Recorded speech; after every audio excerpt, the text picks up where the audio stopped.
Buenas tardes.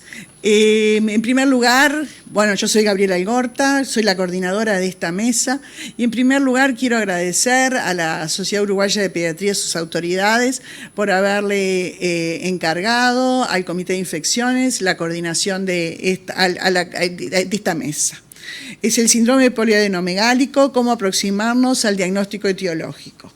En esta mesa va a presentar la doctora Mercedes Menéndez del laboratorio clínico, ella es especialista en patología clínica, va a hacer la presentación. Colaboraron con ella la doctora Karina Flores y la doctora Cecilia Montenegro, especialistas en patología clínica también en nuestro Hospital Pereira Rosell. Bueno, nada más que agradecerle a Mercedes su presentación. Adelante, Mercedes.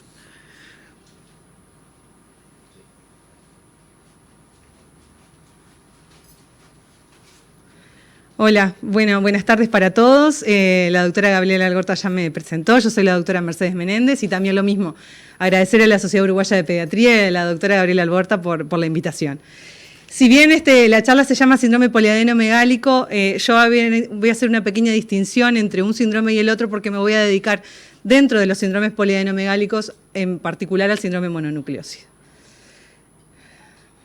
Bueno, no presento conflictos de intereses para esta charla.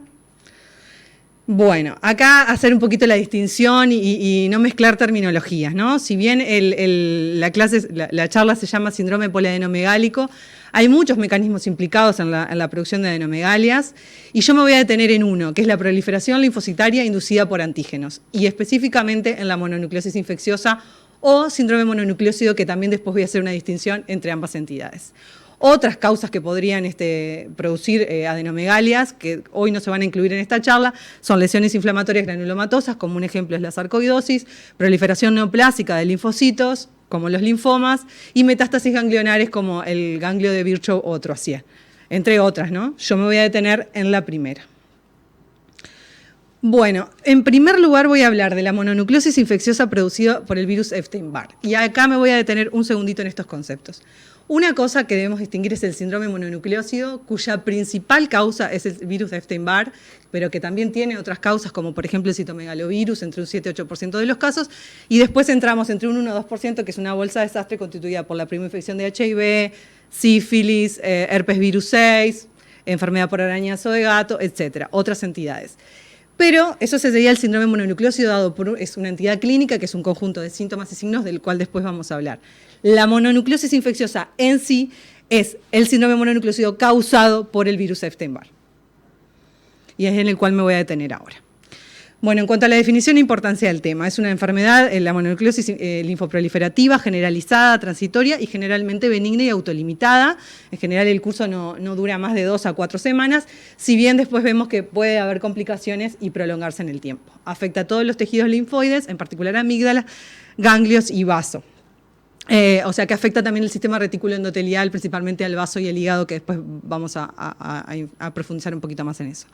Es una enfermedad infectocontagiosa producida por el virus de Epstein-Barr, que es un virus de la familia herpes virus de distribución mundial. Se manifiesta como un síndrome mononucleósido, que acá está lo que veníamos hablando, caracterizado. Acá está un poco el conjunto de síntomas y signos que yo les venía hablando.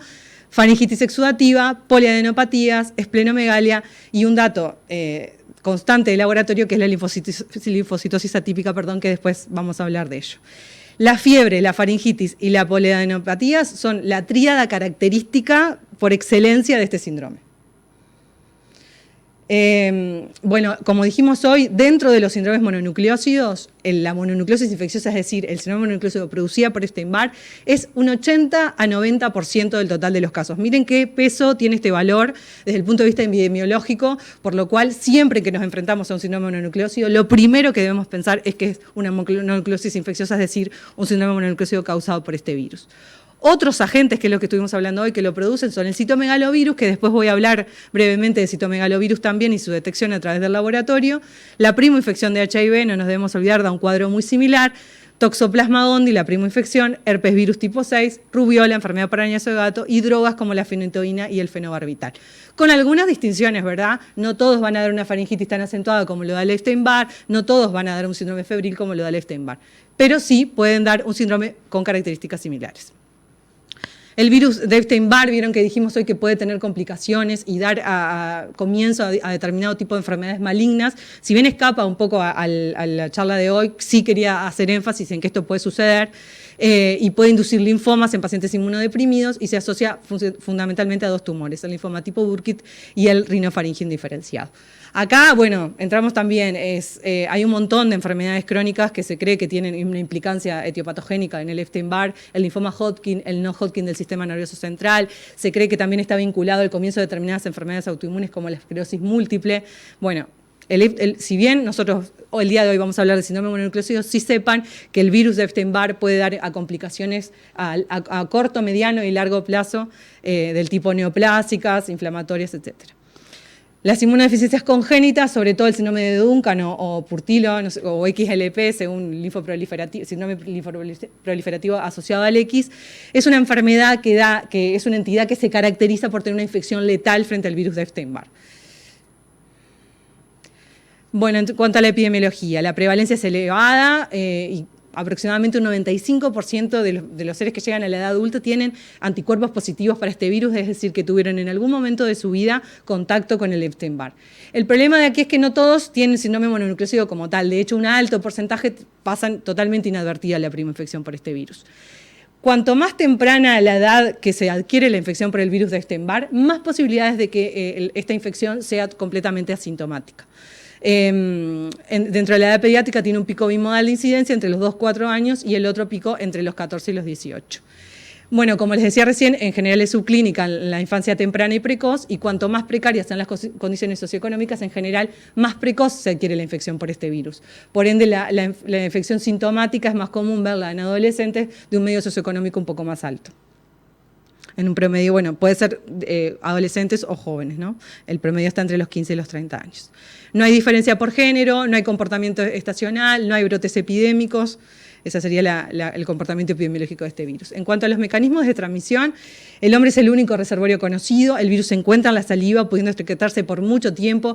Incluso en la historia clínica nunca es raro encontrar una noción de contacto y que el paciente relate haber estado en contacto con un paciente cursando la enfermedad. Esto sucede porque una vez pasada la mononucleosis infecciosa como tal, el paciente elimina durante meses virus en la saliva, o incluso pacientes que tuvieron hace muchos años la infección tienen reactivaciones esporádicas con eliminación viral activa. Y ahí puede producirse el contagio, pero es exclusivamente a través de la saliva. En el contacto persona a persona, también puede ser con órganos derivados o con transfusiones. El niño se transmite por la madre, en general a través de fomites, pueden ser cubiertos, bombilla, en Uruguay que es tan común el uso del mate, hasta en los niños, es un mecanismo de transmisión muy común. En el adulto joven es lo que se le llama la famosa enfermedad del beso, que yo lo puse en la carátula. Bueno, la eliminación, eso se produce durante varios meses, hasta 6 meses, como lo dijimos recién, por eso el continuo del contagio, a pesar de que el paciente está completamente asintomático. En este caso, las células del epitelio oral y los linfocitos B son el reservorio, y se dice que son como el santuario del virus, porque es donde el virus permanece por bastante tiempo con estos periodos de reactivación. Bueno, en cuanto a la etiopatogenia, es un virus de la familia Herpes viridae, su familia gamma, Herpes virinae, es el herpes tipo 4. Su genoma está compuesto por ADN de doble cadena, que una vez que como todo mecanismo de transmisión viral, el virus llega al linfocito, se une a él y penetra a través de la molécula CD21, pierde su cápside y el DNA se vuelve circular y penetra en el linfocito. El periodo de incubación es alrededor de 30 a 50 días y obviamente siempre es inversamente proporcional al inóculo. Bueno, acá tenemos un poco el ciclo, vemos cómo el virus ingresa a través del epitelio de las amígdalas en general. Ahí después es capaz de contaminar, o sea, de ingresar en los linfocitos B, en general los linfocitos B circulantes en la región, los tonsilares. De ahí produce una explosión, es decir, comienza un ciclo lítico en el cual hay replicación viral activa y aumento de la clona de linfocitos B activados no infectados. Luego de eso, estos linfocitos B que están infectados son reconocidos por los linfocitos T con una fuerte respuesta T, y ahí desciende el número de linfocitos B infectados, y ahí se produce la fase de latencia, es decir, el ADN viral permanece en una cierta población de linfocitos B, y eso permanece para toda la vida del paciente. Es decir, que hay linfocitos B que se encuentran latentes durante el resto de la vida del paciente. Estos linfocitos B se les llama que sufren un cambio a nivel de su ADN y son inmortalizados por el virus. Se cree que de ahí la base de la posibilidad de formar linfomas a partir, o bueno, que sea enfermedades hemato-oncológicas a partir de esta posibilidad de inmortalizar a los linfocitos B. Bueno, hay un montón de proteínas codificadas por el genoma del virus de Epstein-Barr, este virus que, como yo dije, una vez que penetra en la célula se vuelve un episoma, se vuelve circular y se vuelve un episoma, pero yo voy a destacar algunas que nosotros después los vamos a usar como una herramienta diagnóstica, porque algunos genes de este ADN viral a partir de ellos se sintetizan proteínas que van a ser antígenos a los cuales nosotros vamos a tener una respuesta de anticuerpos que lo vamos a usar para nuestro beneficio para el diagnóstico de la infección por este virus. Durante la fase lítica que le hablábamos de replicación viral activa, donde aumenta exponencialmente el número de linfocitos B infectados por el virus, aparecen antígenos precoces, que son los early antigen, bajo el patrón de expresión celular difusa o restringidos. Los difusa, lo que se refiere a esta terminología, es que es un antígeno que está presente en el núcleo y en el citoplasma, o los restringidos, que están solo en el citoplasma. Y así como el antígeno de la cápside, más conocido como el nombre, la sigla BCA, que ya vamos a retomar. Durante la fase de latencia viral se expresan antígenos de latencia, en el cual vamos a destacar el EBNA, que es el Epstein-Barr Nuclear Antigen, de ahí viene su nombre, y bueno, y 3 proteínas latentes de membrana, la LMP y el antígeno de membrana detectable de linfocitos. Acá me detengo como antígeno de latencia, recuerden los EBNA, que son uno de los principales de valor clínico. Y como lo dije recientemente, bueno, los que tienen más valor son el EBNA, el BCA y los Early Antigen, que son los que los vamos a usar para su diagnóstico. Bueno, acá tenemos también un poquito más de lo mismo, en donde se encuentra cada tipo de antígeno, en qué sector del virus, y a su vez en qué etapa de la infección aparece el antígeno. Los antígenos nucleares y EBNA aparecen en todas las células infectadas y son antígenos de latencia. Los early antigens son en general antígenos precoces que aparecen en las etapas tempranas y líticas de la infección. Recuerden que con el early antigen nos pasa una situación muy particular, que los anticuerpos solo aparecen en un 60% de los pacientes infectados. Por ende han perdido utilidad desde el punto de vista de una herramienta diagnóstica del anticuerpo contra este tipo de antígeno. Después, por otro lado, el BCA, que son los antígenos de la cápside viral, bueno, se encuentran en el citoplasma y en realidad los anticuerpos anti este antígeno, los M son transitorios y los G son persistentes para toda la vida del paciente, al igual que los EBNA. Una cosa importante, un detallecito, que vieron que dije que el antígeno EBNA aparece en la fase latente de la infección, por ende los anticuerpos en general aparecen una vez que la enfermedad es pasada y hablan de convalescencia, de que la enfermedad fue en el pasado. Dejan de relacionar infección activa si están presentes. Bueno, la respuesta inmune de anticuerpos, que es un poco lo que venimos hablando en base a la formación de antígenos en cada etapa de la enfermedad, van a ir apareciendo los anticuerpos correspondientes. El primer anticuerpo que se detecta es la IgM contra el antígeno de la cápside viral y se detecta en el 90% de los casos.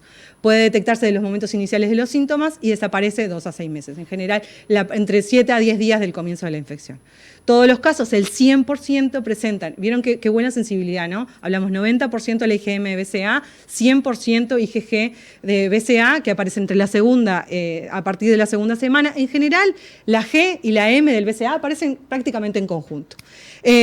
Bueno, y estos alcanzan su pico al 4.º mes y se mantienen positivos durante toda la vida.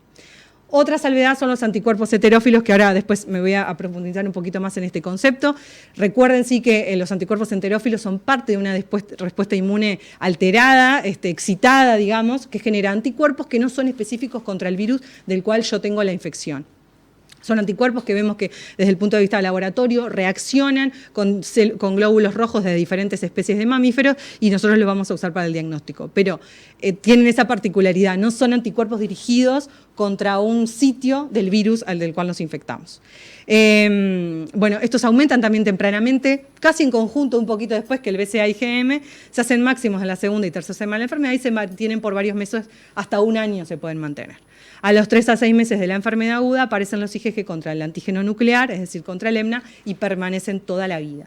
Vieron esto, ¿no? Convalecencia pasada, 3 a 6 meses después de la infección aparecen los EBNA. La presencia del EBNA me aleja de la infección actual. Esto quiero que quede claro. Bueno, en las primeras fases de la infección hasta el 50% de los linfocitos circulantes son activos frente a los antígenos líticos. Vieron esto de que yo les decía que hay una población que está alta, que está infectada por el virus.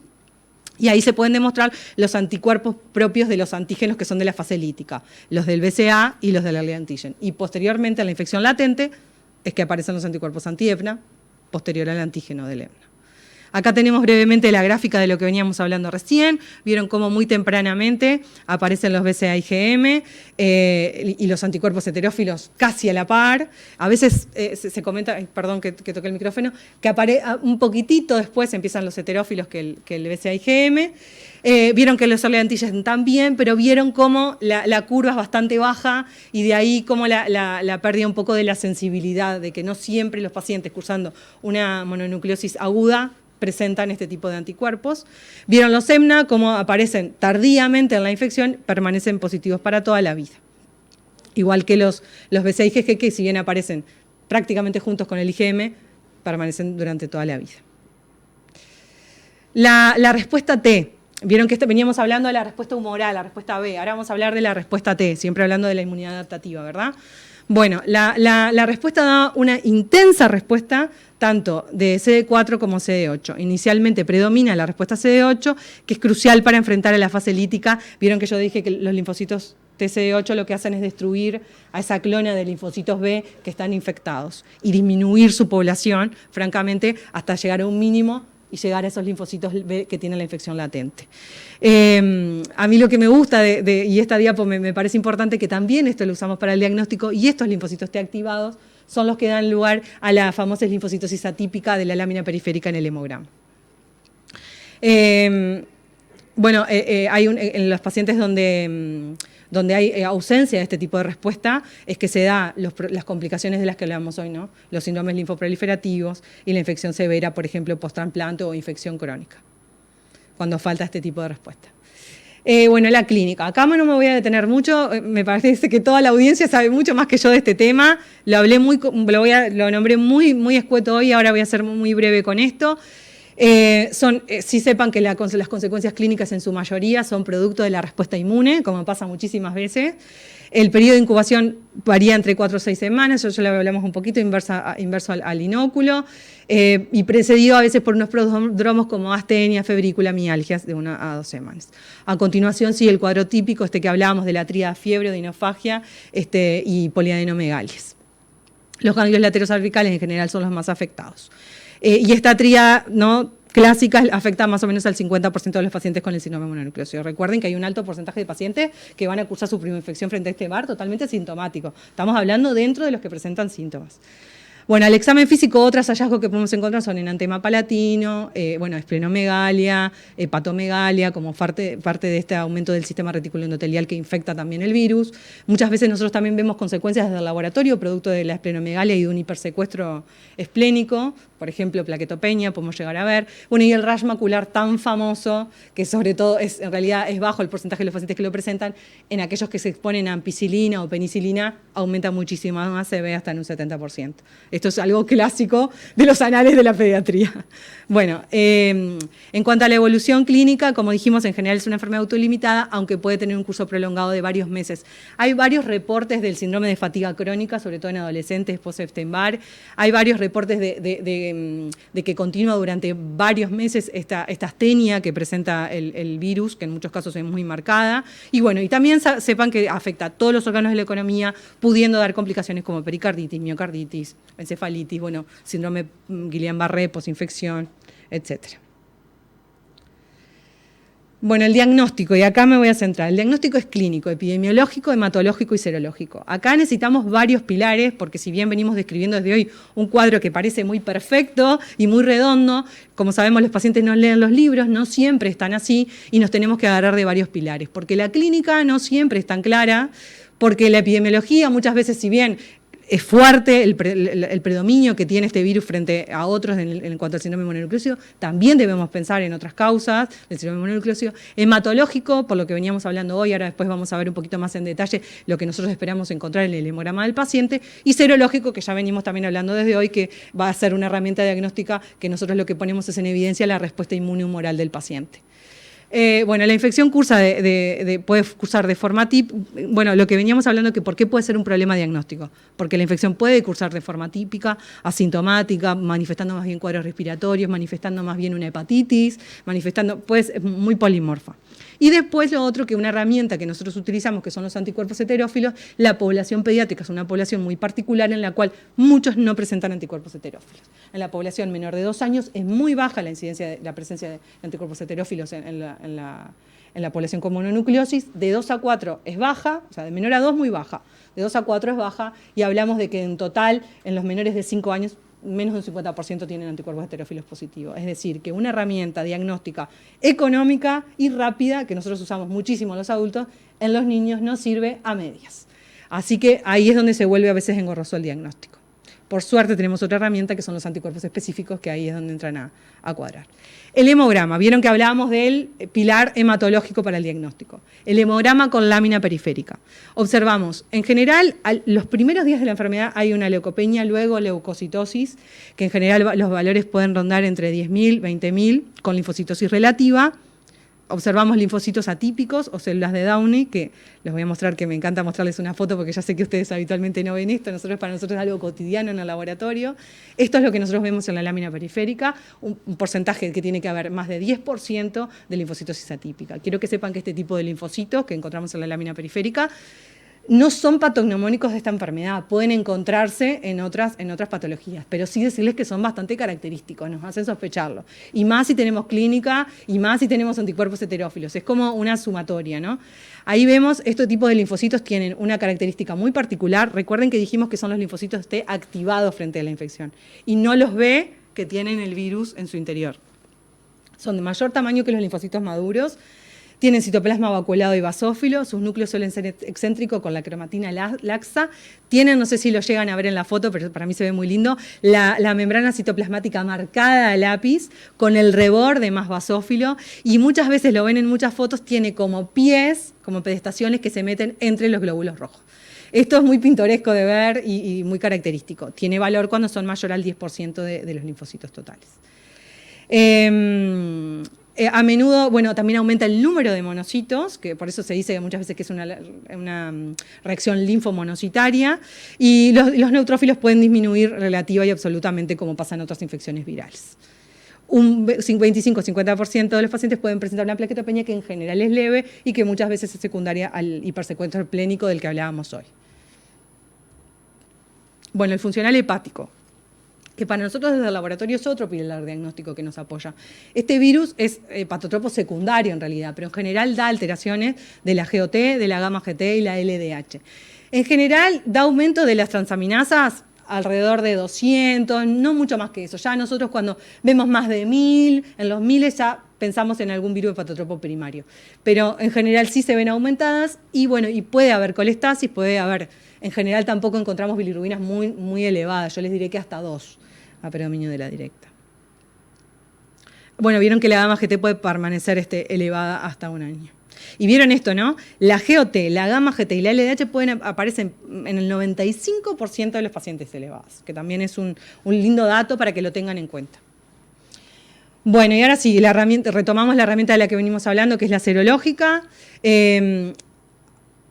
A través de la detección de anticuerpos heterófilos, como lo veníamos hablando recién, que son aquellos anticuerpos que aparecen que no son específicos contra el virus y que sí reaccionan con antígenos de diferentes eritrocitos de diferentes especies de mamíferos.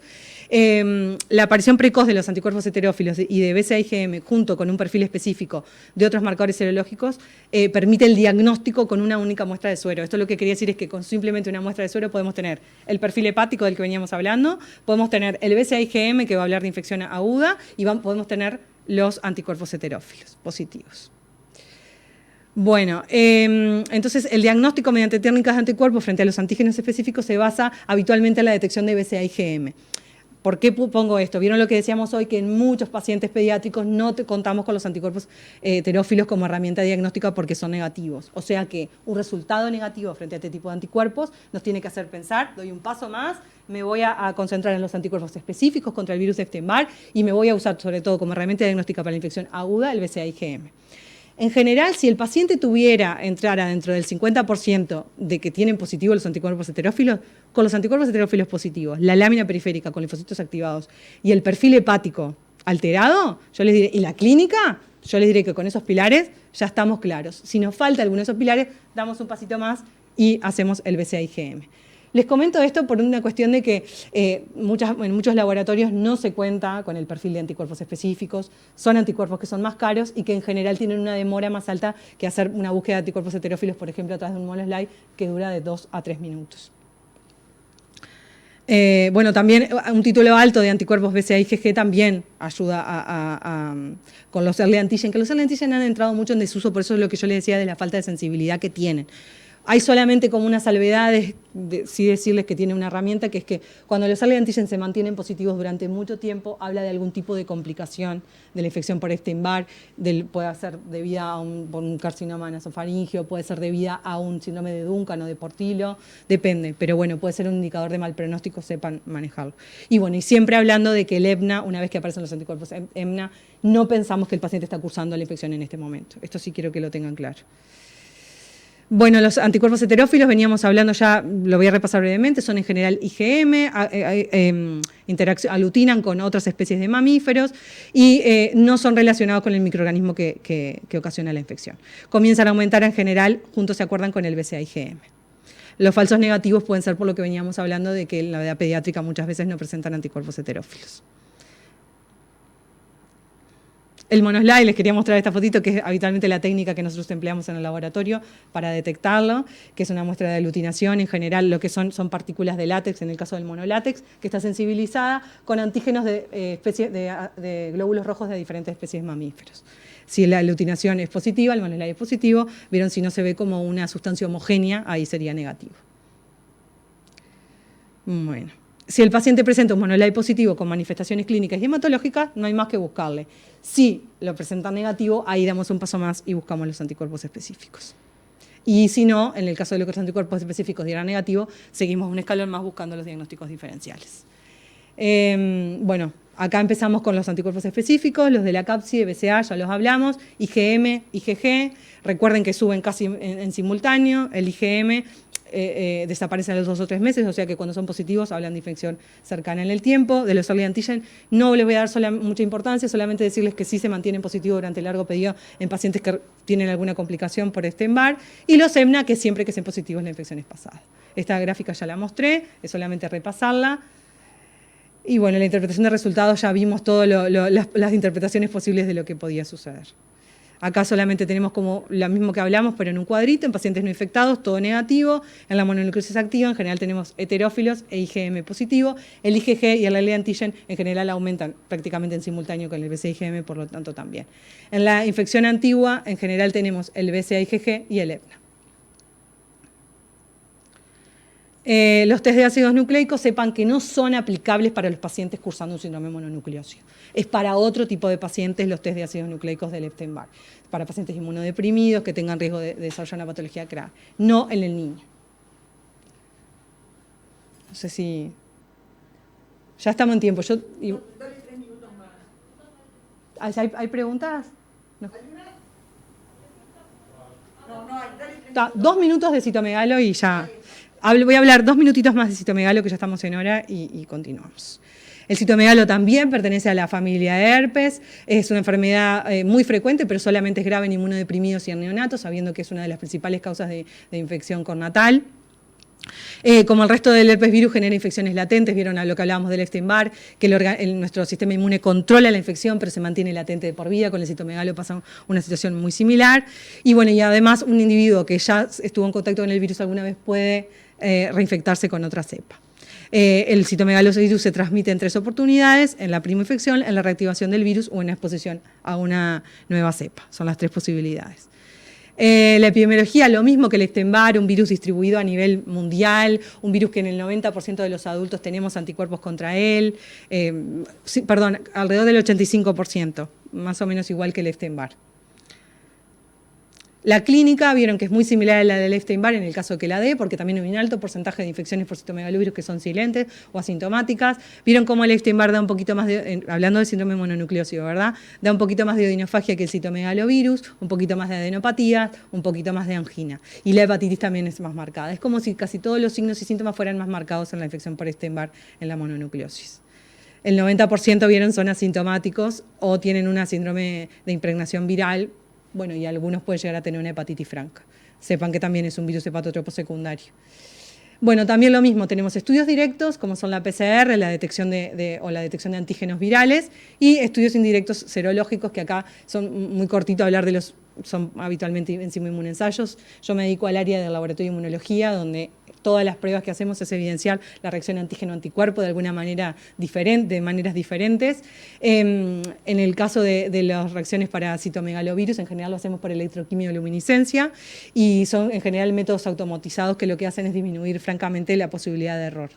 Y en general lo que buscamos es, obviamente, acá esto lo voy a pasar, es IgG e IgM, sabiendo que la IgM, si bien se puede mantener hasta un año y no siempre habla de infección aguda, bueno, nos puede orientar. Si el paciente está cursando un síndrome mononucleósido, sabemos que es la segunda en frecuencia, es negativo para Epstein-Barr, bueno, podemos pensar que si tiene una IgM positiva, puede hacer una infección aguda por Epstein-Barr, por citomegalovirus, si bien sabemos que puede durar hasta un año. Otra herramienta que tenemos es la avidez de IgG, de citomegalovirus, que es muy similar a las características, ya todos deben conocer la avidez para la IgG de toxo, que acá tenemos que tener el paciente con IgM, pero también tiene que tener IgG positiva.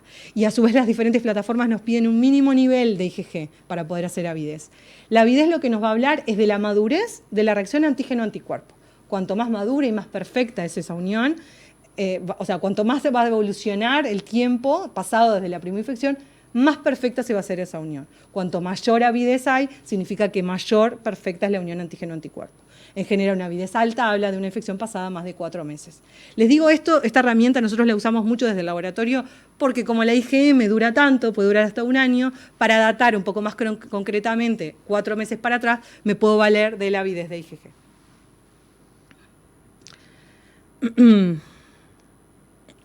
Una avidez fuerte en general permite descartar una infección reciente de menos de 4 meses y en realidad un resultado bajo no es tan contundente para hablar de una infección aguda. Pero por lo menos una avidez fuerte nos descarta la infección aguda, por lo menos tiene que ser mayor a 4 meses. Bueno, en general esto ya la interpretación más o menos ya lo hablamos. Y acá hablar de que sí, que la PCR y los métodos directos quedan más bien supeditados a los pacientes inmunodeprimidos, a los trasplantes de órganos y para el diagnóstico de infección congénita.